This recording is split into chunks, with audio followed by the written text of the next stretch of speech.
Assalamualaikum warahmatullahi wabarakatuh. Halo teman-teman semuanya. Perkenalkan, saya Siti Saidatul Mufidah. Dan saya Nur Alvina. Pada kesempatan kali ini, kami akan membahas mengenai perbandingan pengakuan perkawinan sesama jenis dalam perspektif hukum Indonesia dan Belanda. Melalui pembahasan ini, kita akan melihat bagaimana dua negara memiliki kebijakan hukum yang sangat berbeda terhadap isu yang sama, serta apa saja faktor yang mempengaruhi perbedaan tersebut. Nah, supaya pembahasannya lebih mudah dipahami, kami akan membahas mulai dari latar belakang terlebih dahulu. Kemudian membandingkan pengaturan hukum di Indonesia dan Belanda. Lalu di bagian akhir kami akan membahas implikasi sosial maupun yuridisnya.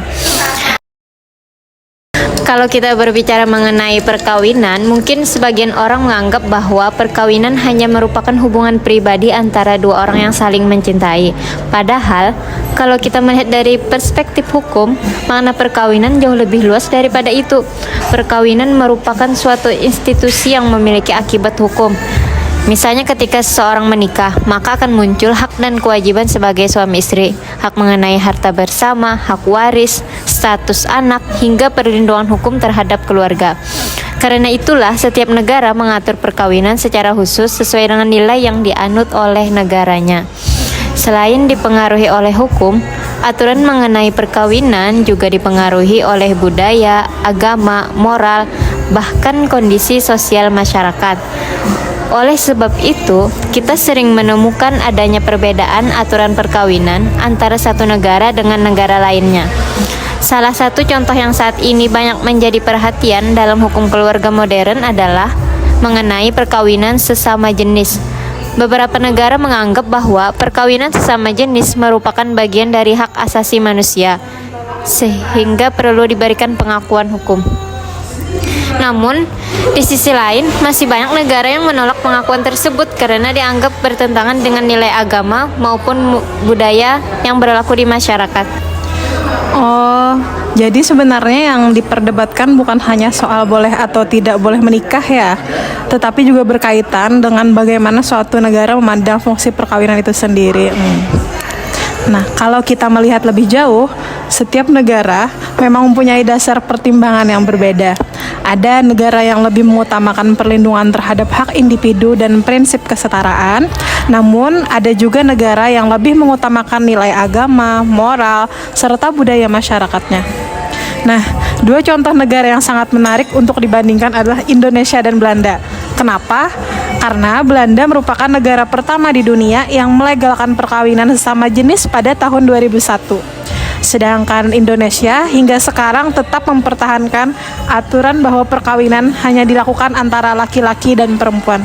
Perbedaan inilah yang kemudian menjadi dasar penelitian dalam makalah yang kami buat. Nah, setelah kita mengetahui latar belakangnya tadi, sekarang kita masuk ke pembahasan pertama, yaitu bagaimana sih sebenarnya pengaturan perkawinan sesama jenis di Indonesia.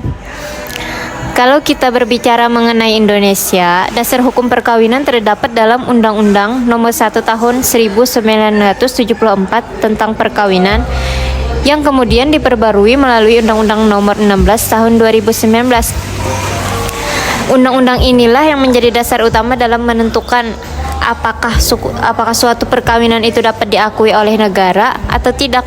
Di dalam pasal 1 misalnya dijelaskan bahwa perkawinan adalah ikatan lahir batin antara seorang pria dan seorang wanita sebagai suami istri yang bertujuan membentuk keluarga yang bahagia dan kekal berdasarkan ketuhanan yang Maha Esa. Kalau kita memperhatikan isi pasal tersebut nih, sebenarnya sejak awal sudah ditegaskan bahwa perkawinan di Indonesia hanya diperuntukkan bagi laki-laki dan perempuan. Artinya, dari definisi tersebut saja kita sudah dapat mengetahui bahwa hukum di Indonesia ini belum memberikan ruang terhadap perkawinan sesama jenis. Namun, pengaturannya tidak berhenti sampai di situ. Pasal 2 ayat 1 juga menjelaskan bahwa suatu perkawinan dianggap sah apabila dilakukan menurut hukum agama dan kepercayaan masing-masing. Ini menunjukkan bahwa sistem hukum perkawinan di Indonesia sangat erat kaitannya dengan agama. Karena seluruh agama yang diakui di Indonesia pada umumnya tidak memperbolehkan perkawinan sesama jenis. Maka secara normatif, hubungan tersebut tidak memenuhi syarat sah perkawinan menurut hukum negara maupun hukum agama. Nah, berarti dapat kita pahami ya, Saidah, bahwa alasan Indonesia tidak mengakui perkawinan sama jenis bukan hanya karena isi undang-undangnya saja. Masih ada faktor lain yang ikut mempengaruhi. Misalnya nih kan faktor budaya. Kalau kita melihat kehidupan masyarakat Indonesia, sebagian besar masyarakat masih memandang bahwa tujuan perkawinan adalah membentuk keluarga, menjaga keturunan, serta mempertahankan nilai-nilai yang berlaku di masyarakat. Karena itulah konsep keluarga yang selama ini berkembang di Indonesia adalah keluarga yang terdiri dari suami, istri, dan anak. Nah, selain itu, negara juga tidak menyediakan mekanisme pencatatan perkawinan bagi pasangan sesama jenis. Akibatnya, hubungan tersebut tidak memiliki kekuatan hukum.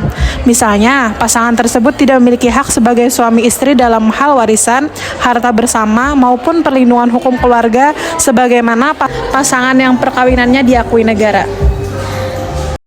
Nah, Alvina, setelah kita membahas mulai dari latar belakang tadi, pengaturan hukum di Indonesia, kemudian di Belanda, hingga perbandingan beserta implikasi sosial dan yuridisnya, dapat kita lihat bahwa perbedaan kebijakan hukum di kedua negara ini sebenarnya dipengaruhi oleh nilai-nilai yang dianut oleh masing-masing negara. Betul sekali, Saidah. Indonesia masih mempertahankan konsep perkawinan berdasarkan nilai, agama, moral, budaya, dan ketentuan dalam Undang-Undang Perkawinan yang mendefinisikan perkawinan sebagai ikatan antara seorang pria dan seorang wanita. Sementara itu, Belanda mengambil pendekatan yang berbeda dengan memberikan pengakuan terhadap perkawinan sesama jenis berdasarkan prinsip kesetaraan, non-diskriminasi, dan perlindungan hak individu. Jadi, dapat kita pahami bahwa suatu kebijakan hukum tidak bisa dilepaskan dari kondisi sosial, budaya, agama, serta sistem hukum yang berlaku di suatu negara tersebut. Hal inilah yang menyebabkan Indonesia dan Belanda memiliki aturan yang berbeda dalam mengatur perkawinan sesama jenis ini. Dan menurut kami, melalui pembahasan ini kita juga belajar bahwa dalam hukum perbandingan, setiap negara memiliki dasar pertimbangan masing-masing dalam membentuk suatu aturan. Oleh karena itu, memahami perbedaan tersebut menjadi penting agar kita dapat melihat suatu persoalan hukum secara lebih luas dan objektif. Alhamdulillah, kita sudah sampai di akhir pembahasan. Semoga apa yang kami sampaikan hari ini bisa memberikan gambaran mengenai bagaimana sih perbedaan pengaturan hukum perkawinan sesama jenis di Indonesia dan Belanda. Kalau ada kekurangan dalam penyampaian maupun pembahasan kami mohon maaf yang sebesar-besarnya. Kritik dan saran tentu akan sangat bermanfaat bagi kami untuk memperbaiki pembahasan ke depannya. Terima kasih kami ucapkan kepada Bapak dosen dan teman-teman yang sudah menyimak pembahasan kami dari awal sampai akhir. Semoga materi yang kami sampaikan dapat menambah wawasan kita semua, khususnya mengenai perbandingan hukum perkawinan di berbagai negara. Baik, mungkin itu saja yang dapat kami sampaikan. Terima kasih atas perhatian teman-teman. Wassalamualaikum warahmatullahi wabarakatuh.